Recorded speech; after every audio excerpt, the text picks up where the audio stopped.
Indian 2 માટે આપેલા પૈસા OTT પ્લેટફોર્મે પાછા માંગ્યા. કમલ હાસનની latest release Indian 2 box office પર જાજુ ઉકાળી શકી નથી. ડિરેક્ટર શંકર અને કમલ હાસનની જોડી પાસેથી દર્શકોને જે આશા હતી તે ઠગારી નીવડી છે.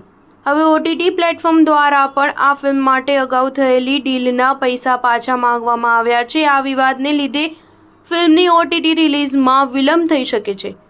ઇન્ડિયન 2નું નિર્માણ ₹250 કરોડમાં કરવામાં આવ્યું હતું, પરંતુ બોક્સ ઓફિસ પર આ ફિલ્મનું ગ્રોસ કલેક્શન ફક્ત ₹146.48 કરોડ જ રહ્યું હતું. કમલ હાસન જેવા કલાકારની ફિલ્મ અને શંકર જેવા દિગ્દર્શક હોવાથી તથા આ ફિલ્મનો પહેલો ભાગ ભારતભરમાં સુપરહિટ થઈ ચૂક્યો હોવાથી એક OTT પ્લેટફોર્મ દ્વારા અગાઉ જ આ ફિલ્મ માટે 120 કરોડનો સોદો થયો હતો. આ રકમ પણ નિર્માતાઓને આપી દેવાઈ હતી. જોકે ફિલ્મ ફ્લોપ જતા OTT પ્લેટફોર્મે હવે વધારાના પૈસા પાછા માંગ્યા છે. તેણે ચીમકી આપી છે કે પ્રોડ્યુસરો આ સોદામાં ભાવતાલ કરી રકમ ઘટાડી વધારાની રકમ પાછી નહીં આપે તો આ ફિલ્મ OTT પર રિલીઝ નહીં કરવામાં આવે. સ્ટાર ન્યૂઝ 7 હંમેશા સચ્ચાઈની સાથે.